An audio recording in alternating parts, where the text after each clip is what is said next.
Hello, good morning mga ka-surgers. Ayan, share ko lang itong nabili natin sa online, itong tire pressure monitor. Ayan, nailagay natin dito sa harapan para always updated tayo no sa ating gulong.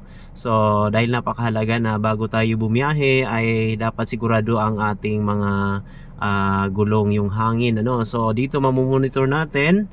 Kung makikita ninyo 32, 32, 34, 27. So ibig sabihin mga surgers ay kailangan na nating dagdagan ng hangin yung gulong natin sa likod sa right side kasi yan ay 27 na lang ano. So kailangan na natin siyang dagdagan para maging ano siya, balance ano.